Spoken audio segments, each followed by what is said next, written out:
Yo, what's up mga tropa peeps? Magandang araw po sa inyong lahat at welcome po dito sa ating vlog. Ngayon po ay merong inilabas na sulat etong si BP Sara para po dito kay PNP Chief Marbil.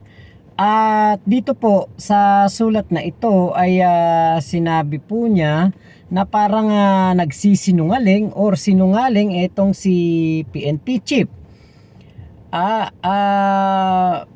Patungkol po ito doon sa pagkakatanggal ng 75 na tauhan ng PNP na dagdag na security para sa kanyang seguridad. Ngayon po, kumbaga dito, sinabi nga niya na yung kasinungalingan daw po mula sa pinakamataas na opisyal ng kapulisan. Inisa-isa po niya. Ngayon, ewan ko lang po kung ano ang problema dito ni BP Sara sa kay Chief Marbil, pero kasi ini-interview si Chief Marbil di ba? Kunwari ako yung si Chief Marbil, interviewin ako ng media, sasagot ako.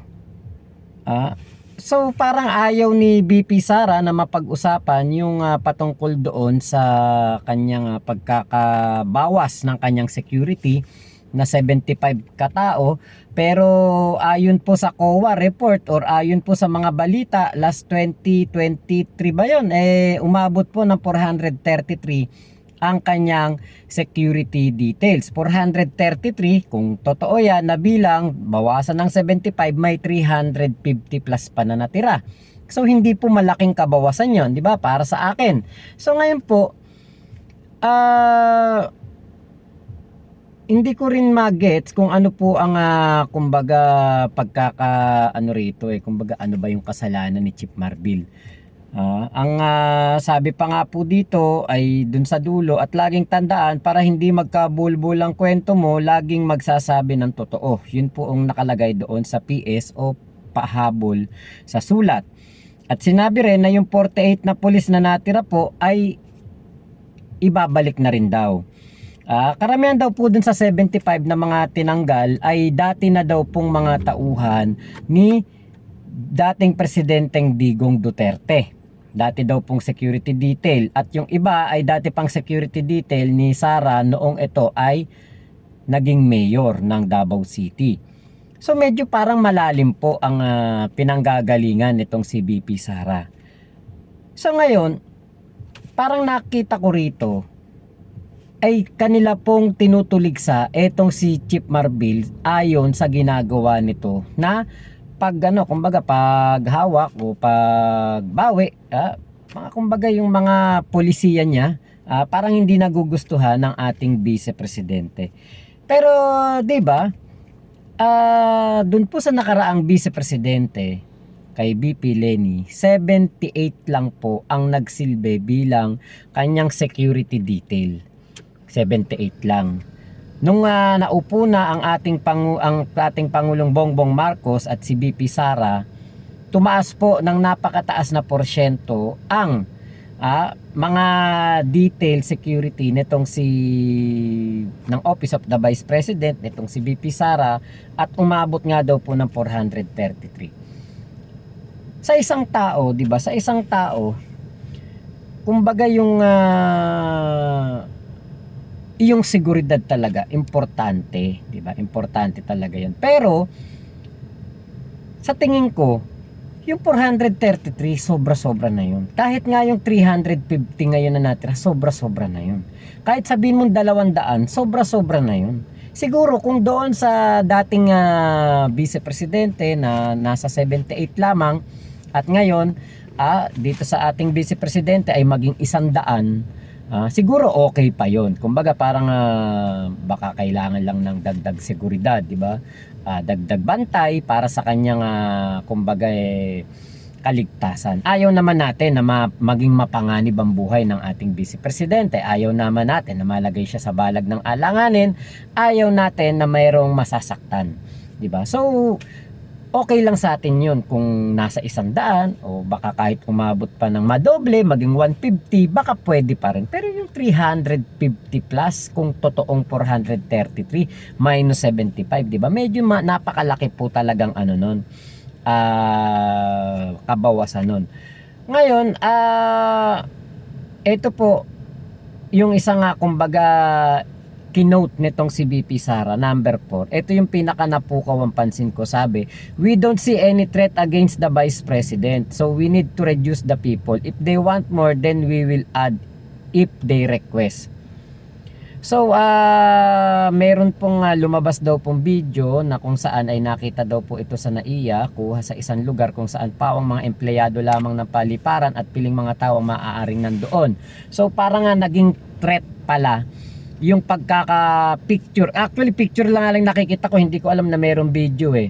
Ngayon po, na litratuhan yata o na videohan daw po yung kanyang pamilya. Pati yung menor de edad daw po niyang anak. Hindi ko nakikita yung video, picture lang ang nakikita natin sa mga balita. So ngayon, threat daw po ito para kay VP Sara. So kaya hindi kaya parang nagmamarakulyo itong ating Vice Presidente kasi na-booking o kaya lumabas sa balita, na-picturean siya at merong nakaalam na papunta siyang Germany, lumabas po sa media sa kasagsagan po ng bagyong Karina. So medyo parang natamaan ng ating Vice Presidente, medyo baka na hagip ang kanyang damdamin na, o teka, bakit gano'n? Bakit ako na-picturean, di ba? Actually, para sa akin, bilang isang Vice Presidente, para kang artista niyan eh. Sikat ka. Maraming gustong makaalam kung ano ang mga galaw mo, kung ano kinikilos mo, kung ano ang mga ginagawa mo sa buhay. Maraming gustong makakuha ng balita patungkol sa iyo. So tingin ko baka natamaan dito ang ating Vice Presidente dahil nga naman po lumabas po sa balita na kung kailan nga naman may bagyo, saka naman siya papunta ng Germany. Baka yun ang isang dahilan kaya po medyo napipikon etong ating Vice Presidente dito kay Marbil. Meron din daw pong mga nag-casing doon sa sa kanyang bahay o kung saan man siya umuupa ng bahay o nakatira. Meron din daw pong mga nag-casing na PNP. Pero hindi to lumabas sa media at hindi rin naman to kumpirmado. Kumbaga parang kaya ang pinaka po dito, ano po ba ang pinaka issue dito? Sa aking palagay ay yung pagkakaputok ng balita at ngayon ay talagang kumbaga kino-question at talagang nakita po ng ating mga kababayan na walang malasakit si VP Sara sa ating mga kababayan na sinasalanta ng bagyo. Nagdaan po ang anibersaryo ng Iglesia ni Cristo, nakapaghatid siya ng kanyang pagbati, pero sa atin pong mga kababayan na patuloy na naghihirap, nagdarahop at yung iba hindi pa rin nakakaalis ng evacuation center, hindi pa nakakauwi ng kanilang mga bahay, ay nakakaranas pa rin po ng hirap pero wala po tayong narinig na kahit anuman lang na mensahe o kumbaga pampalakas ng loob na message mula sa ating Vice Presidente na una pa niyang kinamusta ang ating mga kababayan doon po sa Germany na mga magaganda naman ang buhay, maayos naman ang kanilang mga kalagayan doon.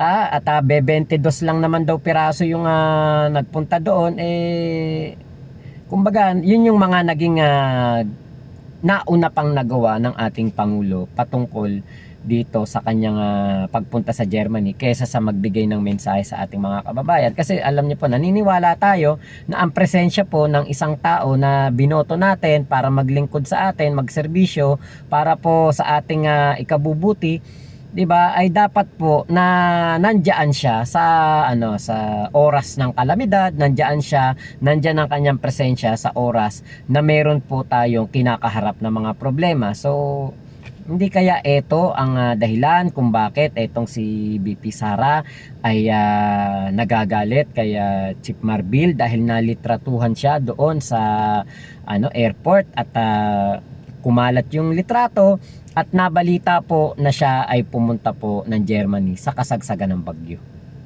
Hindi kaya yun ang pinakapunot dulo nito? Lima yung kanyang binigay na dahilan, pero wala naman kasi kung nakikitang mas malalim pa dito sa sa pang-apat, dun sa number 4. Yun yung parang tingin ko pinakamalalim eh. Hindi yung hindi yung 1, 2, 3 at 5. So tignan natin kung ano ang isasagot dito ni Chief Marbil. Tignan natin kung ano ang magiging reaction dito ng ilang mga nakaupo sa gobyerno. Kasi meron po tayo nababasa ding mga comment na simula yata nung hindi yun napagbigyan kung ano ang mga kagustuhan nitong si BP Sara, ay nagiging ito na daw po ay parang